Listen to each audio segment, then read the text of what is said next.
Well, thanks for joining me here in my shop, and welcome back.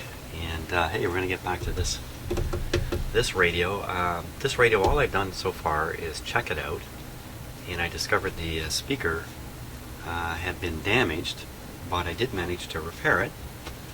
So I think it'd be a wise thing to carry on with this radio and keep working on it. Because if I remember right, it was actually working quite well, and it's got this fantastic cabinet. It's really in good shape. So, before I start coughing, let me apologize. I'm bound to cough during this video. Here's the speaker leads. Now I'm still going to use a temporary speaker because the one I've repaired still requires some gluing. But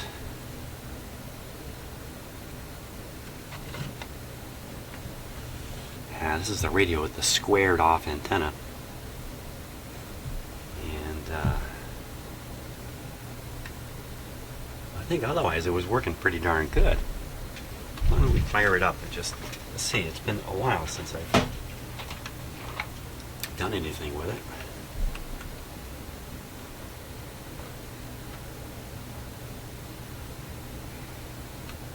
Just twist these wires up here.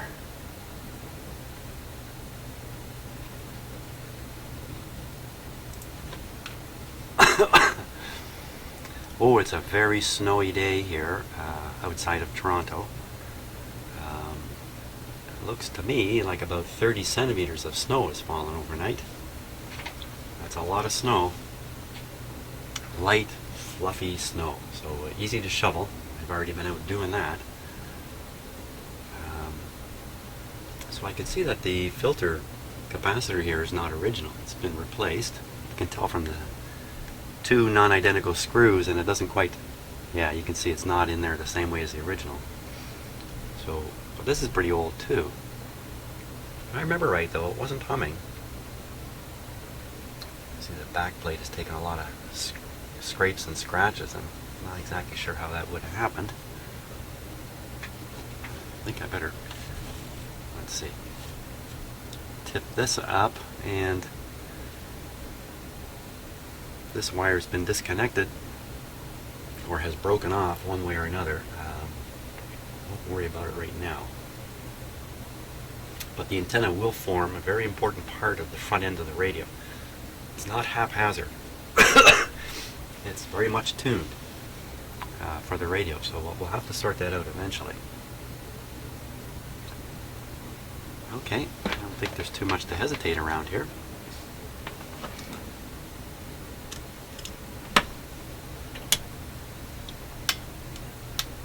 Off switch. So it's switched off.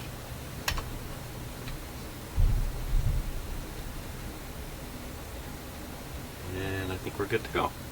So I'm going to start it up on restricted power.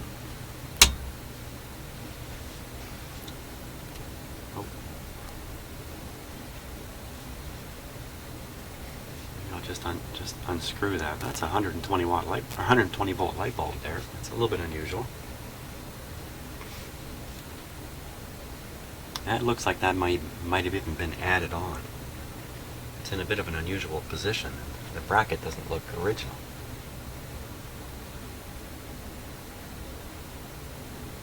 You can see a couple of trimmer capacitors back here. IF can here and IF can there.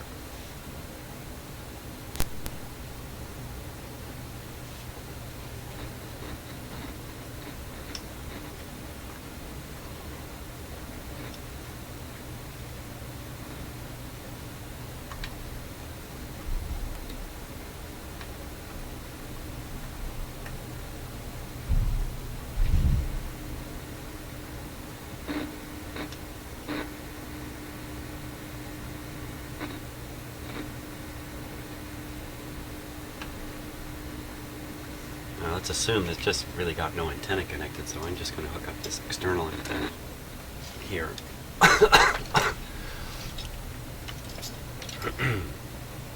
think I'm going to be coughing for a while, but I'm very much over the flu. I think it must be the first time I've had the flu in so long I can't remember the last time I had it. Boy, that sounds a little better.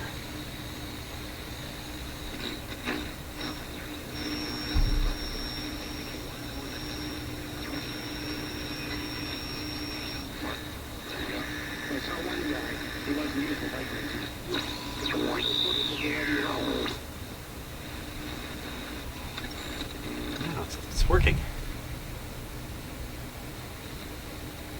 If I remember right, it's full of old paper wax capacitors. Well, I think the order of business here is sort out the antenna first, then perform an alignment on it. And as for changing out all the capacitors and the like, unless there's a real strong reason for doing it, I think I would just leave vintage alone, basically. So let's sort out that antenna there.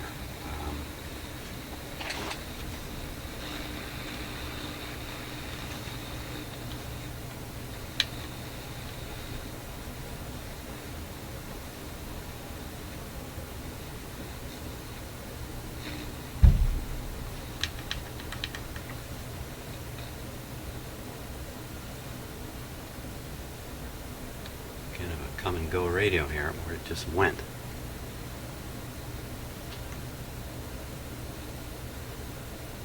What exactly happened there?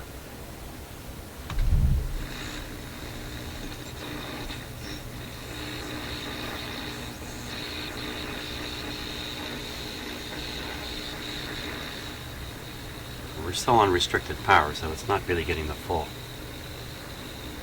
voltage onto the tubes and the like. But it did seem to fade out a little bit there.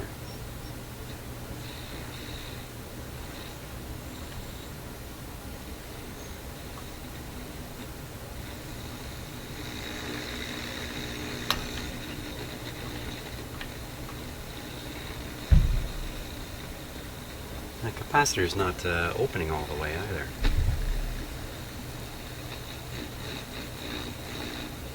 There we go.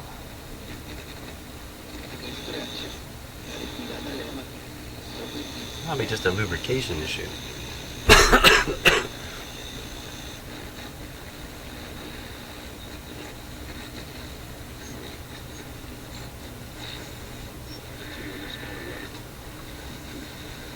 Closes all the way.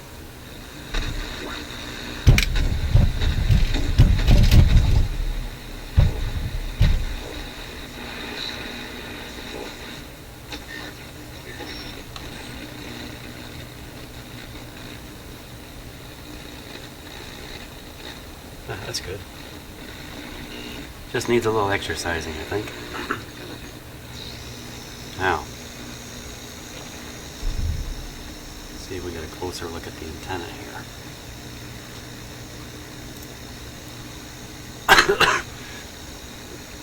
So I see a capacitor here, a resistor.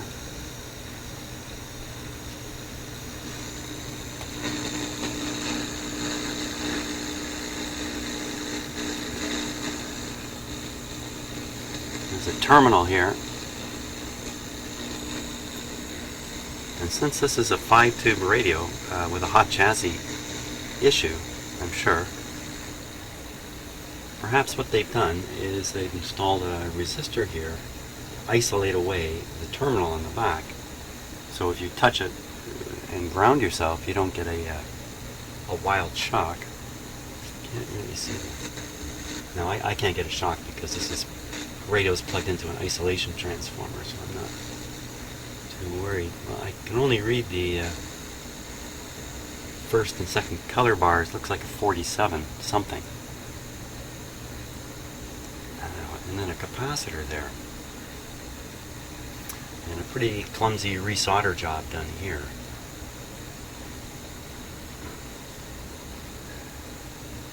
And this. Okay, so the winding in the antenna is terminating here where one wire is connected.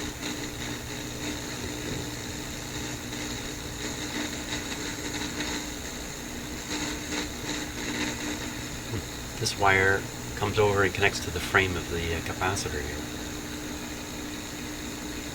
It all looks original. The other end of the coil connects to this terminal through the capacitor to this terminal.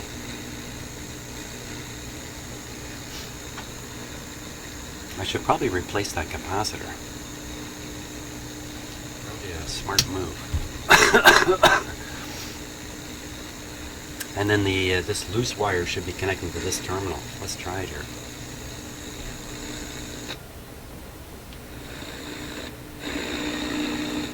I have a pretty good antenna myself.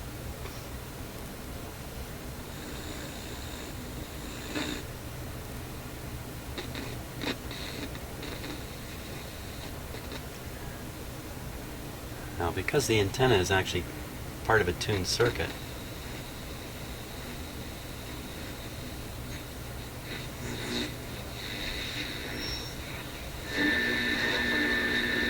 I actually get better reception off the coil antenna than off my outdoor antenna. Just because the outdoor antenna doesn't form part, or not very likely anyway, to be tuned to the front end of the radio. Okay, so I think I'm going to get in and replace that capacitor there. Okay, so there you can see the capacitor I'm after, and a little bit of a closer view of it. No big deal here, we'll just nip that out of there. Just how critical this is for proper tuning. You know what, I might desolder it out of there, I think. Quite a chunk of solder on here. I wonder if it's been changed already in the past. So I was saying just how critical this is for the tuning of the antenna. I really have to guess at this point that it's quite critical.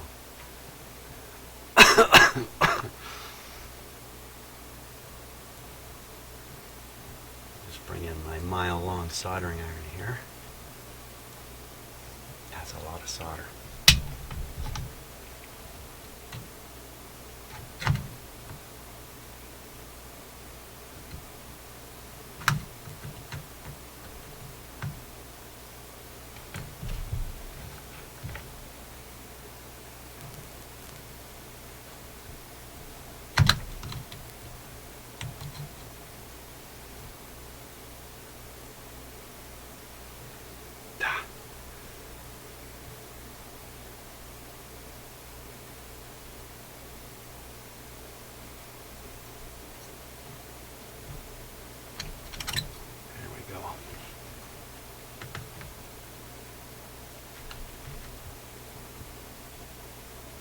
I was certainly curious about the squaring up of this antenna.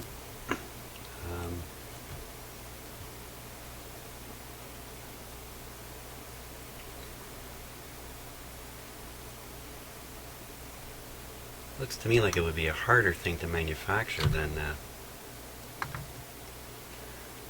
a rounded one.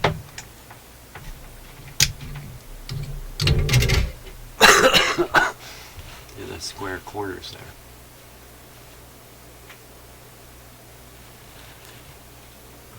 So what is this? This is a 0.01.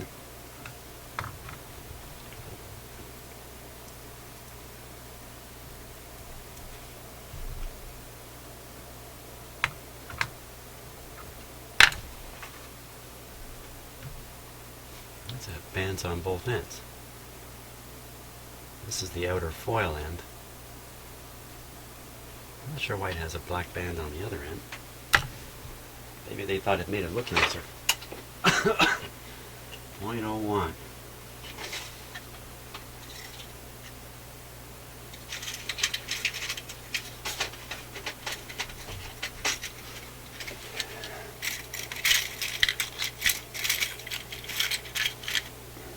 Put that kind in there. Excuse me. Can't control the coughing.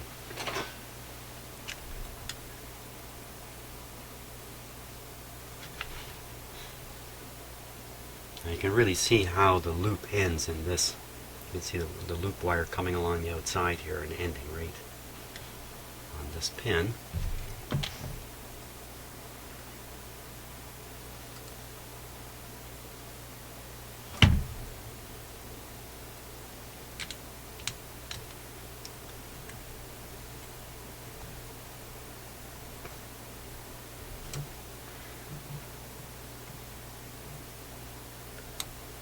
I was listening. I really enjoy hearing.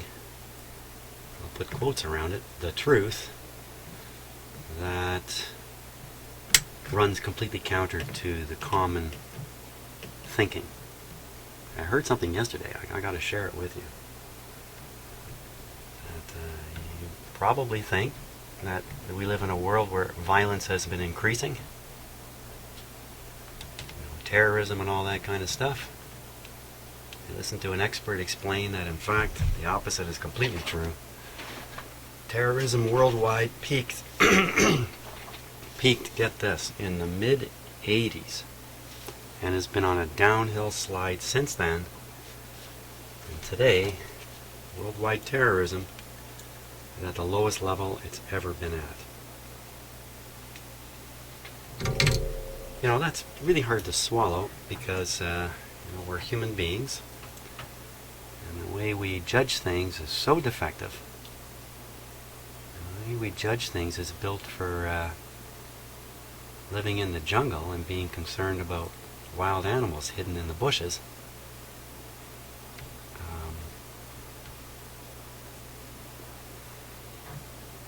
We're not built for the modern world at all.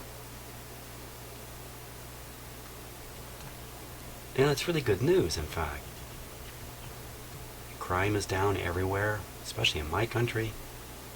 Crime, which was never ever a problem in Canada, never a serious problem in Canada, is lower now than ever. It's been falling for 15 or 20 years, contrary to the impression that we're given by both the media and lousy politicians. That's the way I would describe it. Lousy, lying politicians. I've seen advantage to keeping us all scared. And they won't share the good news. They pretend it's not there. Most of us are too busy living our lives to really catch on to the truth. The media wants a story. I mean, the whole system is stacked against us when it comes to truth. Those very people who pretend to tell us the truth don't seem to. I just love these things where the common sense is wrong. The problem here is that all the policies and activities of our governments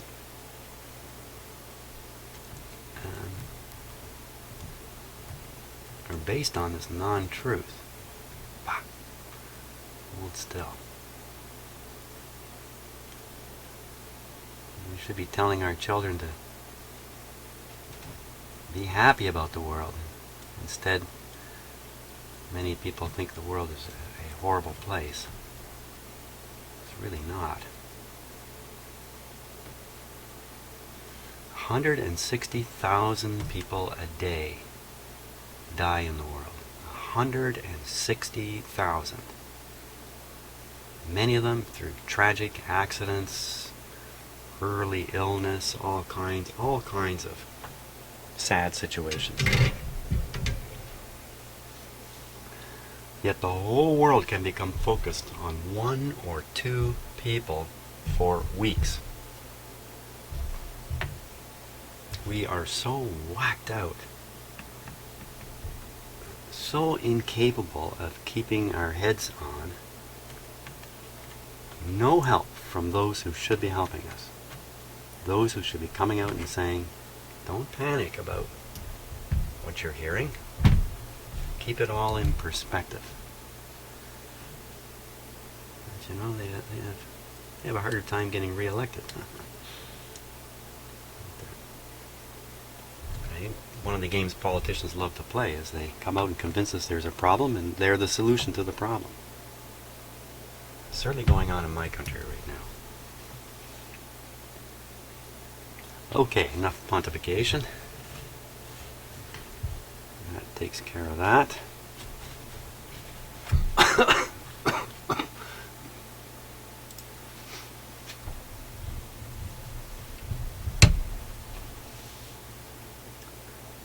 Really, there's nothing much left to do to the radio except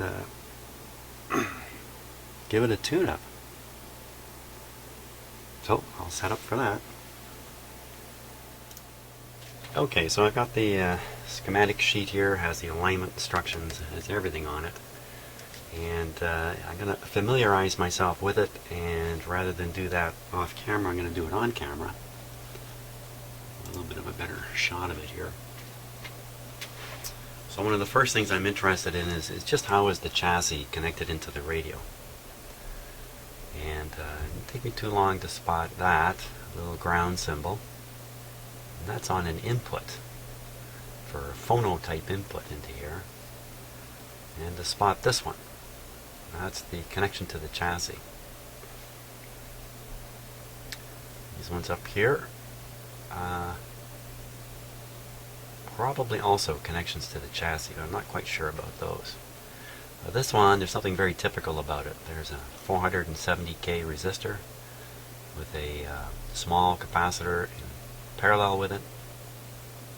That's a very typical way of connecting the chassis at a single point here back into what might be called a negative bus. Hey, in fact, it is called a negative bus. I can see it right there.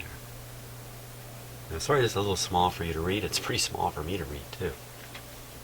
But I think we can get familiar without really seeing the intimate details of everything that's written in here. So we take a look at the power supply over here, and there's that light bulb. It says right on it 115 volts. It's got a capacitor across it, and it's basically connected across the line just past the switch here.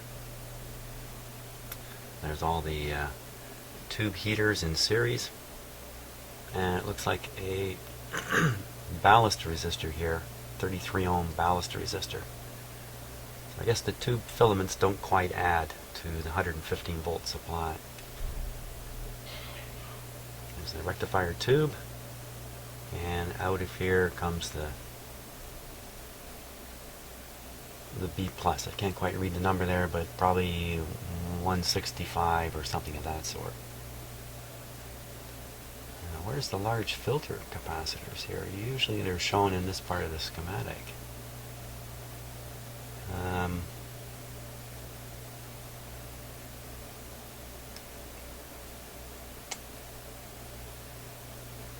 These could be them here. Okay, so let's read some of the notes here. Oh, by the way, here's the antenna we were pondering a little earlier. And there's the resistor, 470 ohms. I couldn't quite read that. You can see it's going off to an external antenna.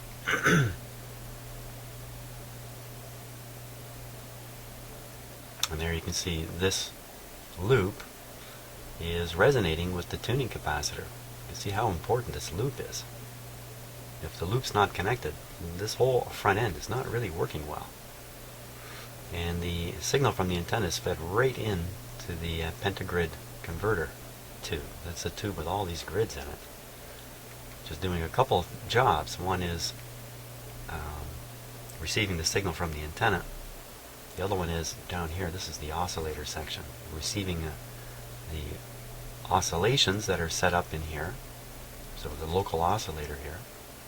And mixing it all together and then firing out the products this way to the IF, which is it says 460. Not 455, but 460. So what's it say here? Measurements taken on a 20,000 ohms per volt meter. So back in the old days, they didn't have meters with front ends that are necessarily really high impedance. Well, I shouldn't say that. Yes, they did, but not every repair guy had one. You could be using just a voltmeter that's actually driven by taking some power out of the circuit that you're testing. And when it does that, it changes the operation of the circuit you're testing, and it gives a reading, but that reading may not actually be the quote true reading. It's the reading you get when you use a meter like this. So they're telling test people like me, you want to get the same readings we get, you better use the same meter we're using. Measured from pin to B minus bus. So don't measure it to the chassis through this resistor capacitor. Measure it right on this bus line here, which, assuming 117 volts coming in, volume control clockwise, no signal input. So this is the setup for doing an alignment, which is what we're going to do shortly. Oh, check this out. This is great information here. Here they're showing the expected voltages on every pin of every tube. 97, 97, minus 0.5, minus 0.5. It's really, really handy information that's not presented in too many schematics. Stage gain and voltage checks. Wow, so here they give you a chance to actually check the gain of each stage against what it should be. Never done any of this kind of testing myself. Lots of instructions there, but I'm not going to be doing this. At least I don't intend to do it right now. What else we got down here? We've got stringing diagram. Down here, down, down, down. Way down here. Stringing diagram. Nicely done. Gives you the length of the string to begin with, and the position of the major items, the tubes, the tuning capacitor, and the two IFs. Which one's 1 and which one's 2?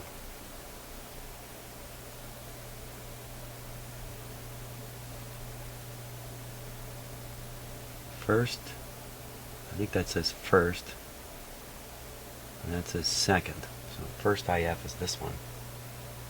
Second IF is that one. So actually you start by tuning the second IF. Now doesn't it tell you where to... Well, it must be down here in this chart. It says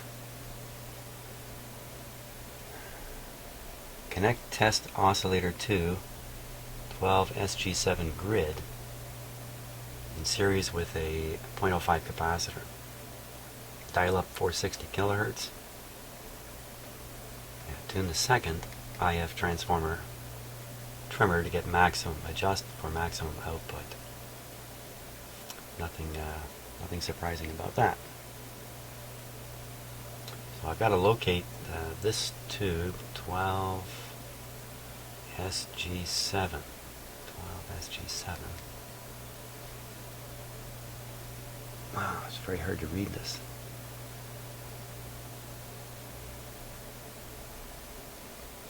Well, it's one of these three. I'd have to look right on the tube itself to be sure.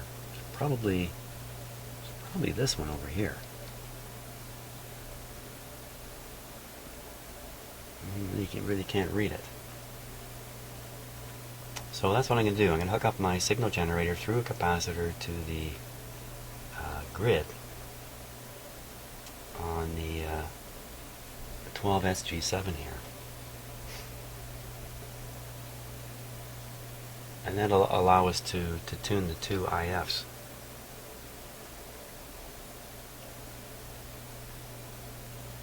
Okay.